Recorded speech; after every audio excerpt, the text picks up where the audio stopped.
Morning, Dan. How are you?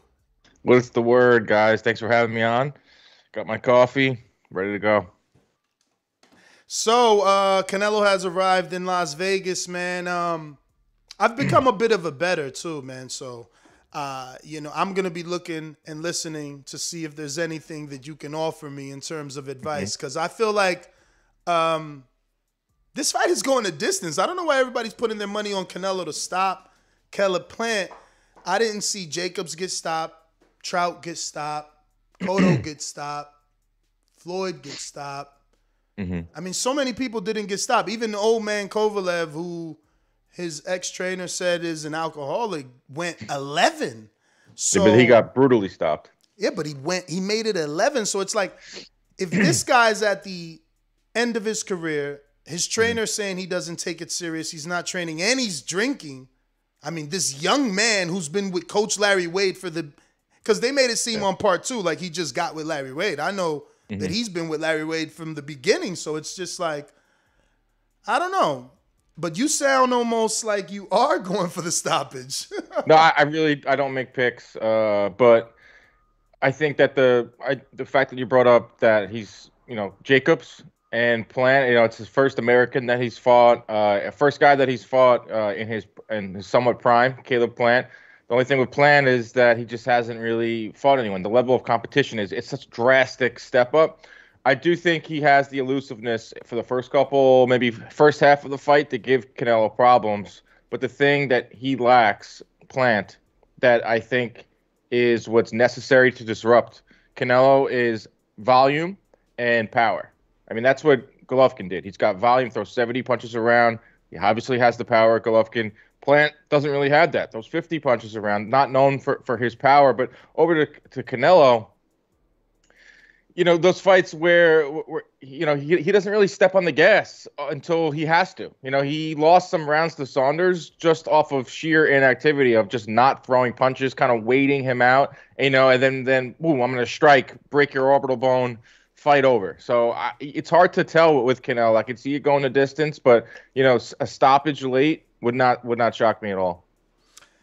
Yeah, that's where the money's at for sure. It's like at a minus 200 for Canelo by stoppage. I just don't know. I feel like Plant has such good legs too. He's gonna use those legs to get out of danger. And when's the last time we seen someone move as well as Plant versus Canelo? You can give Billy Joe some sort of credit He's for not really. I mean, the thing with Saunders is like, yeah, he's southpaw, but like everyone thinks every southpaw is slick. Like mm-hmm. Billy Joe Saunders maybe slick like 6, 7 years ago, not so much anymore. But it's hard. Yeah, it's tough with Canelo too. So what it sounds like from you is like you're convinced that Canelo's going to win. You're just figuring out how. Yeah, no, I pretty much believe he'll win by decision though. I mean, hmm Daniel Jacobs started his career at 154 and got knocked out by Dimitri Prague 20 years ago, and Jacobs didn't get hurt by Canelo, or go down or get knocked out. There's just so many other men that didn't, and this guy is a natural 68, a really big 68 too. Yeah. I mean, he's got this wingspan. He looks like an eagle Yeah. sometimes. So he does. This is his thing. He does this whole. Yeah. I like Plant. I mean, I think he's an interesting character in the boxing game. He's certainly dedicated to the sport. You can't say that he's not, and that's the most intriguing part of this fight for me is that it's an American. It's a guy that's like in his prime. It's a guy that's a true 168 pounder. He is tall. He's 6'1", but Canelo has no problems beating tall fighters. He's fought now four fighters above 6 foot since 2017. He's outlanded them 2-1. He's landed 173 body shots in Mm. just 38 rounds on fighters above 6'1". So he just hammers to the body, and maybe that will slow down Plant because that's going to be Plant's game. He's going to be moving in there. He's going to try to show angle. He's going to try to do things that Canelo hasn't seen since the Trout and the Lara days. But if Canelo can get inside, and he's kind of mastered how to go to the body on taller opponents, that could really slow down Plant. And then he goes upstairs, and then, his placement is just absurd. Being able to just crack Saunders like that, being able to crack Koval up one punch power. I mean, the guy's, his accuracy is something to behold. I think it's 47.2% power connect rate, which is #1 at 168. It's #3 in all of boxing. It's only Errol Spence is above him, and there's one more that's slipping my mind. Yeah, I mean, I feel like it's easy for the star to put together the stats. You know, people are giving him so much praise for being able to undisputed in under a year, but it's like when you're in control of the sport, you know, he's sending out the offers, things are under his terms. It's not hard. You're the face of boxing, and everybody wants a Willy Wonka ticket at Canelo. But when we talk about those stats, 38 rounds, you said, right? 38 rounds, and his last 4 opponents above 6 foot. It's been 38 rounds, which would include Billy Joe, Yeardham. No, not Billy Joe. He's under 6 foot. Really? Yeah, it's Rocky Fielding, it's Chavez Jr., it's his fight with Smith, Kovalev and Smith. Yeah, I figured. Not a murderer's row. But exactly.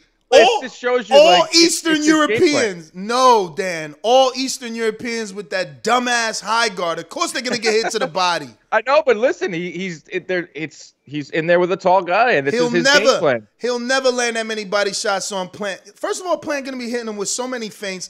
When's the last time someone feinted at him? Maybe Billy Joe. He's not gonna land 173 body shots in 12 rounds. If he does, that's just. Then Plant has some types of abs of steel. But I don't think it's going to be a washout like some of these past fights for Canelo. I think it's going to be closer. And I do believe that. I believe it'll be closer, but I just believe Plant is going to make it to the finish line. That would be nice. That would be some intrigue. You know, the last couple of Canelo fights, we kind of either knew what the decision was going to be at the end, or his opponent was leaving, dazed and confused after being knocked out. There's some intrigue. That's great. I mean, that's good. We can use that. So now you said Plant throws 50 per round. Does he still throw 50 in the 10th and the 11th and the 12th? He's pretty steady. He's actually a guy that comes on late. You know, I thought he was a fast starter. And that was something I was looking at when I was putting together these stats for something I did for PBC. Did a video with them, and I was like, maybe on he'll Instagram, come out. Right? I seen it on their Instagram. Yeah. So I was thinking like maybe like Plant will come out. He'll come out quick, kind of like try to steal the first couple rounds. But he is a guy that comes on late. He's guys that he gets stronger as the fight goes on, throws more punches. But 50 around is like modest. That's like kind of like the average. But the thing with him is he outworks his opponents, and the thing with Plant is anytime you throw out anything with him, you have to put out a disclaimer that he has not faced, not even close to the top competition. But in those fights that he's had, and you can only fight the guy that they put in front of you, he outworks his opponents. He outthrows them, he outlands them. He just has he just has a motor, and he's able to outwork them. But that's not going to be the case, I don't think, with Canelo. Well, he is going to outwork Canelo because Canelo doesn't throw a lot of punches, but he's going to be thinking a lot more in their Plant. And what about his accuracy? You got any stats on his accuracy? How accurate out of these 50? How many are landing per He's pretty round? accurate. Plant that's his thing. I mean, he's precise. He's got a really good jab. He throws lands 6 jabs around, which is right at the top of the division. Throws about 25 jabs. Those are good numbers for jabs. Like the jab numbers are declining. So if you land 6 per round, you're in some like rarefied air. There's only a couple of guys that even land double digits when it comes to jabs. There's only 3 guys in all of boxing that land 30% of their jabs. It's Golovkin, it's Joshua, and it was Wilder. I think he just slipped out. So the jab is kind of like a lost art, and I think that he's going to need that in this fight. I'm glad that his numbers show that the jab is there, because I feel like that's the key. I know that sounds cliche too, right? They say the jab, everything's off the jab, but I think that's what's going to disrupt Canelo. If you think about his last 5 opponents, no one was a mover except Billy Joe, who didn't really move, Yeah. We expected him to.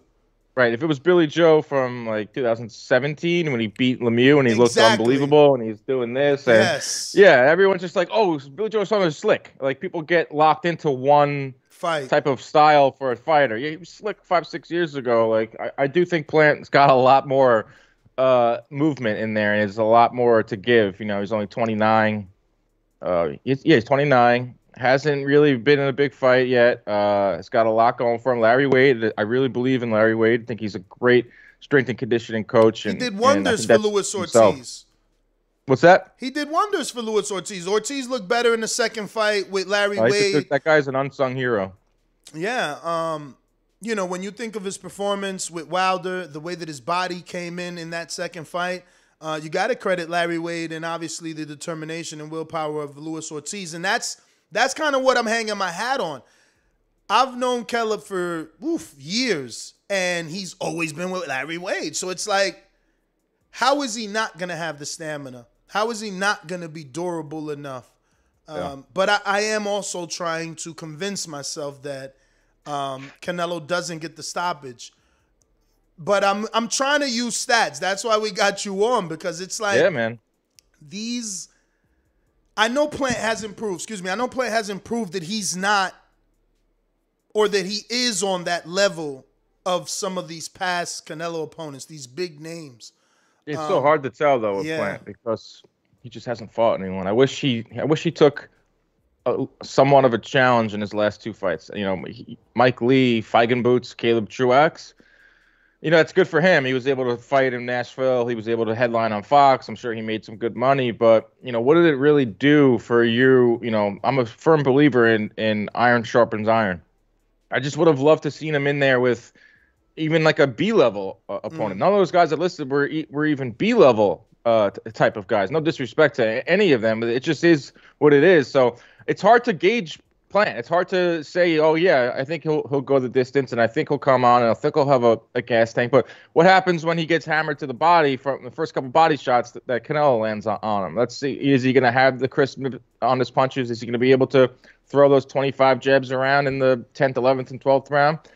It's a lot to ask for from a guy that we just simply don't know. Like, where does he at on the elite level? What did you think of the production for the All Access? And I guess particularly the second episode is the most recent episode. Have you? Yeah, I like them. I think they're really good. I mean, I think we haven't seen Canelo like this in a while, you know, because, you know, Dazn doesn't really do these types of things, or if they do, it's not on the grand scheme like Showtime does them. This is like 24/7 days. So it's cool to see Canelo, you know, in there with his family, and he's now coming to his own where, you know, he's speaking English. He's kind of got a command of who he is. He's not afraid to say anything, like the Ryan Garcia comments just last week. And then this stark difference over on the side of Plant. You know, he's so hungry, so serious. Like, he's got his wife, and I didn't realize that she was a D1 track star. You know, I've gotten to know her a little bit over the years, and it's just cool. They have their own little thing going, and he's just like kind of willing himself, you know, constantly telling, I'm doing this all my life, doing this. He's got like a script, like, I'm doing this all my life. Like, you know, this isn't like a job to me. And I like it. I like the stark differences. It's good to see Showtime invest in this. I know they want to please Canelo and keep him in the fold. I hope they please him, honestly. I was pretty upset he didn't take that rumored 3-fight deal, because, I mean, it would have been an unheard of 3-fight deal the way the fight fans were thinking. We were considering Plant, Benavidez, and Charlo, which is a grueling schedule that I highly doubt any, you know, elite level fighter would do. But the fights are on the PBC side. I mean, given he gets out of this fight with the win, what would you like to see him do? Because he hasn't been answering that. But before this fight was made, there were rumors of a possible move to 175 for Artur Beterbiev, who's now facing Marcus Brown. Well, it's the thing with him is he's got all the freedom in the world. And, yeah, we would have liked to see him just take that 3-fight deal. But it's like, if you're Canelo, it's like, well, I don't have to. I can literally do whatever I want. But I've been banging the drum for either Benavidez or Charlo. And I wish those two would have fought, because that would have just raised the stakes of a fight with Canelo even more. But everyone seems to be doing the same thing, and I can't fault them at all. It's just waiting for that lottery ticket, waiting for the name to be called for the Canelo sweepstakes, what Plant did, and it worked out for him. But, you know, I would like to see him stay within the PBC world and, you know, maybe fight on Fox pay-per-view, you know, just anywhere where Canelo is put out there more. You know, if he's on NFL Fox Sunday type of thing, or anywhere where he can be marketed the most. I understand DAZN is important for him, because he says that his fans can see it more because it's a little bit cheaper than a pay-per-view. But you're getting to the point where you're kind of running out of options over on that side of things. Beterbiev, I'm pretty sure, is aligned with Top Rank, so that wouldn't even be a DAZN fight. That would be probably some type of ESPN pay-per-view. I do think he'll fight. I do think he's interested in going up to 175 in the next couple of years. But eventually, he's going to have to see Benavidez. I think Benavidez is a little bit more advanced than Charlo. I just don't know what Charlo is. Like, what's going on with Jermall Charlo? Like, he had one fight in 2021. It was against Montiel. He didn't look good, and he's gone into the witness protection program. What's up with him? Well, there was heavy rumors about like $40 million that they offered Golovkin. Obviously, Golovkin was more interested in Marotta, and they don't want to do business with Andre. Andre burnt those bridges, so he's not going to get that option. So Charlo's in no man's land, hoping. He's in no man's land, man. Hoping and waiting that that those Reynoso interviews come to fruition, and he does get a shot with Canelo. Not only is he in no man's land, but he's not even in the weight class that Canelo's fighting in. So, make a move, jump up to 168, fight someone at 168. Fight not Uzcateki's got all the drugs, but fight someone like that. Kind of push your hand a little bit. I know, who knows? Maybe. But don't you feel like at this point, if he moves up now, Canelo might leave? Not because of Charlo, but if he does undispute, there's no guarantee that he's going to stay there and defend.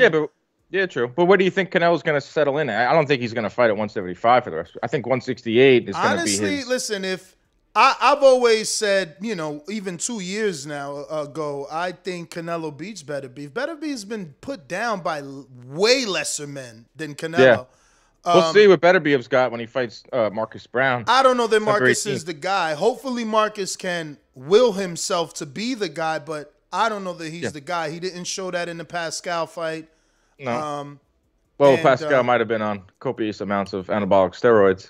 Very true. I just want to see Beterbiev pushed. We saw him in his last fight. He was coming off COVID. Didn't look great. Looked decent, but he isn't you're right. I agree with you that he isn't this this boogeyman, this world beater. No, this, he hits oh hard, my God, though. we gotta stay away from Arthur Beterbiev. Come on, the guy's 35. He's a little bit chinny. You're right, but even if Canelo does jump up to 175 and fights Beterbiev, I don't think he'll stay there for too long. You think he will stay there? I mean, I can see his move, right? He can go after Joe Smith first. More of a blue collar, doesn't have the amateur background. Feel the power with Smith. Take that belt, and now once he's got a belt, he's in control of the division because he's the cash cow. So that'd be kind of cool, though. Yeah, I think What's the thing with Canelo? He's just showing us different rank. He's showing us things he's making us dream a little bit. It's how far can this guy go? How big? Who can he really fight? I think that's pretty intriguing. Because not a lot of fighters in his stature would do those types, take those types of risks. I understand there are. These risks are against guys like Joe Smith who are limited, but it's still intriguing to see a guy kind of jump up there and not just stay in his comfort zone. I had an interview with Shakur Stevens not too long ago. Good morning, Shannon. Afternoon to you, obviously, in the UK. This is Dan Canobbio of CompuBox. And what's the name of your show, Dan? The Live? Inside Boxing Live. Inside Boxing Live. So I had an interview with Shakur, and I want him to do that. I'm tired. I guess I've been watching boxing too many years already where it's I don't want traditional. Everyone unifies. Now the new thing is undisputed, and I get it. Only Zab and a few people have done it. But for Shakur, I would love him to not say 2 years from now, me and Tank is a great fight. I want Tank now. I'm the only one that can beat Tank now. Jump up. Tank hasn't unified or undisputed a damn thing, and he's still the biggest name in his division and around his division, and one of the biggest names in boxing.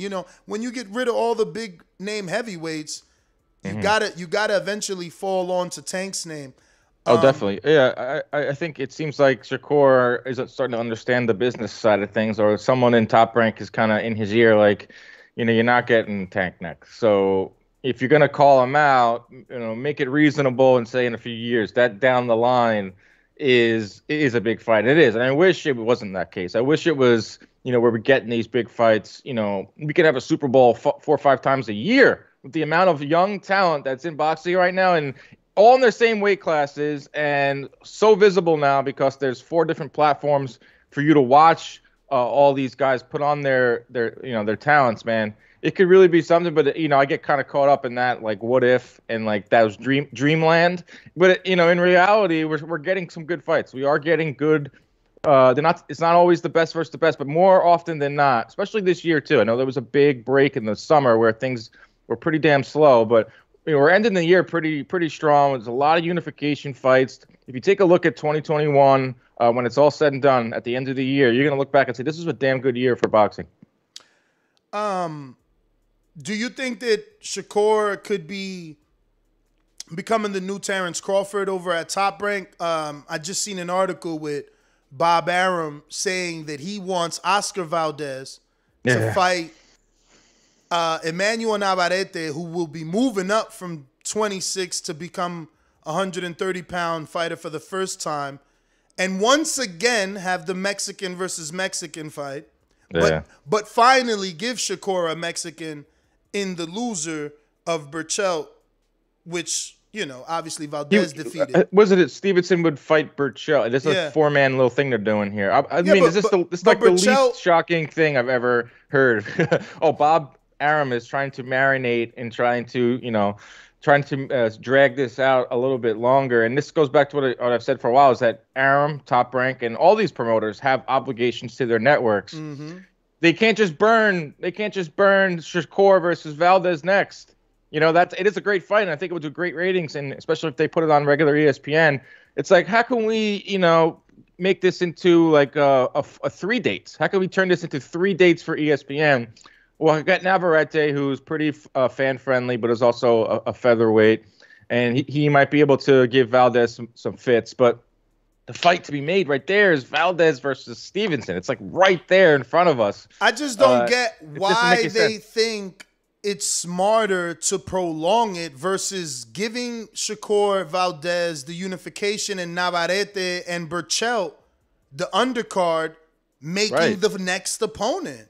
Like, yeah, I know. It's hard to figure out. Understand, but then like you figure it's like these guys, they're running a business. They kind of know what they're doing.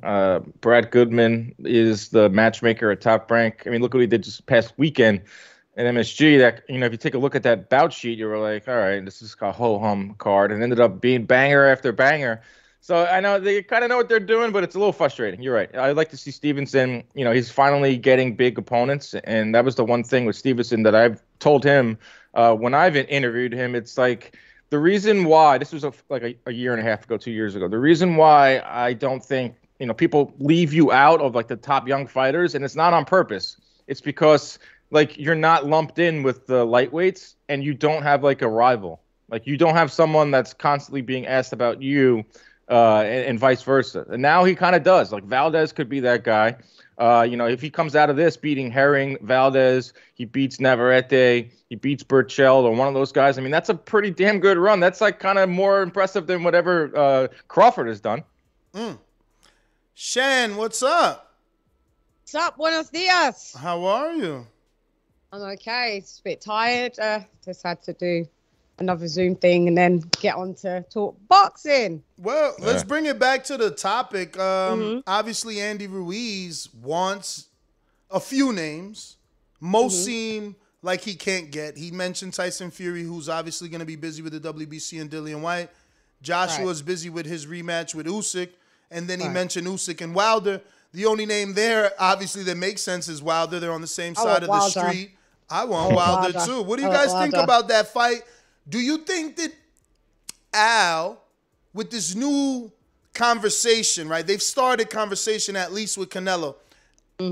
Is Al capable of making Wilder, Andy for Cinco de Mayo with the, I guess...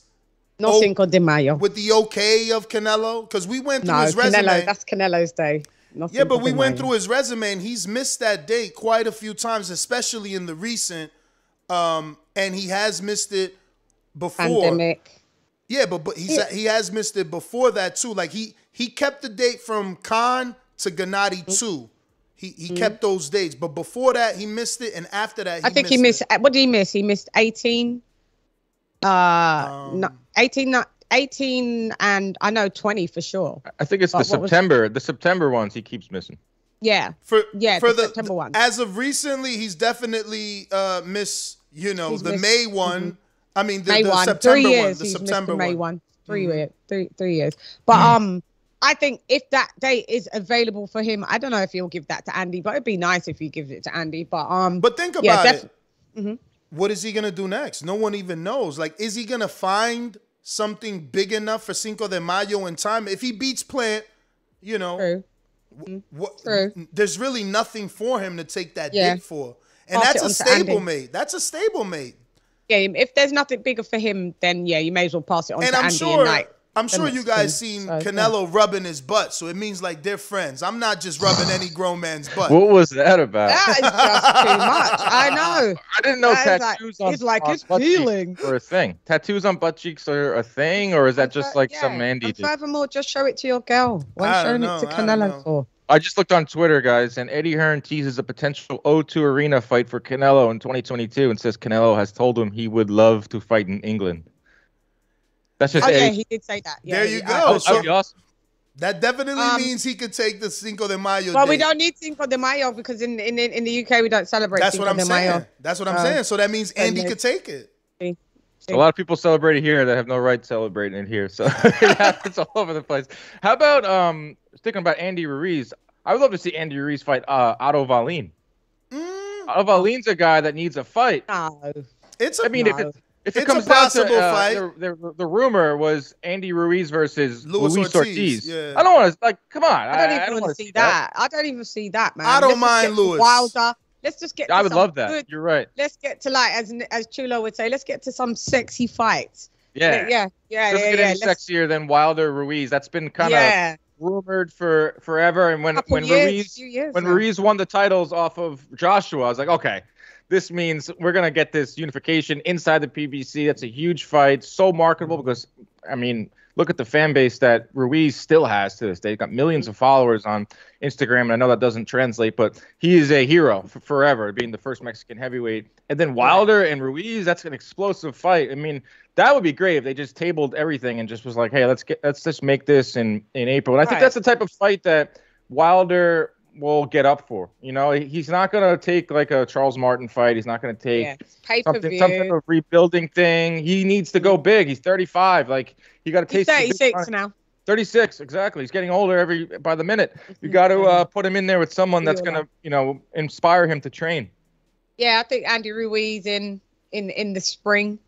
Well, hang on. He has to serve 6 months suspension to be cleared. So that would bring it up to March, April. So doesn't. No, he doesn't. But they say it. 42 days for Tyson Fury in 6 months. He could just go to a doctor and get medically cleared. If a doctor clears him, he cleared him. Is it for his head or his hand? That's all that matters. Both. Well, it's for his head. The medical suspension is for when you've been knocked out. You need. Well, his trainer definitely wants him to take a break. They said they want him to start training camp in March and have a May fight. That's why I feel like Cinco de Mayo with Andy makes the perfect sense. Oh, okay. Yeah, then that makes sense. But what about Ruiz? Hasn't fought. Ruiz's last fight was when? It was March. Areola. Was it March for Areola? Yeah, so they're both gonna be coming off a long layoff. Yeah, that's a long time for Ruiz. That's a long time for Ruiz, man. He can get 2 fights in that time, man. Ruiz could fight like I guess Luis Ortiz is the name that was hearing, but that was supposed to happen in December. That was supposed to be a December pay-per-view, and that kind of went up in smoke. And now it looks like Ruiz is kind of pivoting and trying to figure out who he wants to fight. And I'm sure that if they're drumming up a Wilder fight, he'll just wait. But the truth is, if you throw Luis Ortiz in there with Ruiz, he's a southpaw. He's not preparing Ruiz for Wilder. And B, last thing I want is Ortiz to win. And now we got to have Wilder fucking Ortiz 3. I'm good. Ortiz ain't going to win. I don't want to see that again. Ortiz won't beat Andy. You don't know, man. Boxing has shown us stranger things. He's a southpaw. I don't know. Yeah. But Dan, I know you're... I didn't think Ruiz looked that great against Areola. Exactly. No, he didn't. he looked Hopefully better. he Like gets better. he had an effort.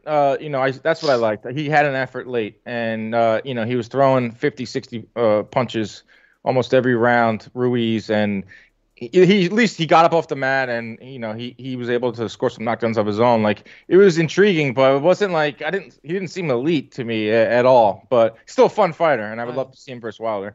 He lost weight and that punch resistance Yes. diminished. Good Well, point. Dan, I know that you're short for time. I want to thank you, obviously, for coming on the show. Catch Dan on Inside Boxing Live. Him and it's your dad that started CompuBox, I remember from our last interview. So, you know, he's also runs CompuBox. And we appreciate your time. Please give out all social media and anywhere they can follow you or your schedule for your lives. Yeah, man, you can follow me at Dan Canobbio on Twitter and Instagram. Twitter's the best place to follow along. Throw a lot of stats on there. A lot of the interviews I did had Boots Ennis on last week. I have this week coming up. I got Barack Best from Dazn show. My guy Lee Groves, who's part of the CompuBox team, with some really interesting stats on Canelo. I mean, this next month is going to be phenomenal. This month of November is going to be really good. So every week, you know, just putting out different type of show where it's a lot of stats and it's just some information that usually you don't really get out there. And that's my little lane, and I'm going with it. And thanks for having me. I love. Yeah, I'll definitely follow. Thank you. Yeah. I love what you guys do, Ness. I think you guys do a great job. The Boxing Voice. It's very important. I love talking boxing. Just keep it up. Thank you, man. And I look forward to any stats you might have on Crawford Porter. Please tag me because I want to see how accurate Porter is. He throws a lot of punches. He brings a lot of pressure. But how many of those damn punches actually land? Yeah, he's not really accurate. He's the type of guy that will just smother you. And he's got a good jab, though. That's an underrated aspect of Porter's game is the jab. But Crawford is on another level when it comes, you know, obviously the eye test, but his punch number, his stats are just absurd. So that's the one. After this week, I can't wait for Crawford Porter. A lot of good fights. I'm happy to bring stats to those. All right. Can I just quickly ask, what star sign are you? What's that? I know it sounds weird. What star sign are you? Star sign? Astrology. Gemini. Oh shit! Shout out Is that to good? you. Is that bad? I don't follow. That's great. That's great. No, because I'm a you're Gemini. analytical. I'm a Virgo, and we're quite we like numbers and stats. So I just thought Well, maybe I was just you might born be a into Virgo. it. I had no choice. You know, I came out of the womb telling you how many punches around Mike Tyson. Yeah, you came out to get it. Oh, with Mike Tyson. I would have just. It would have just. No matter what.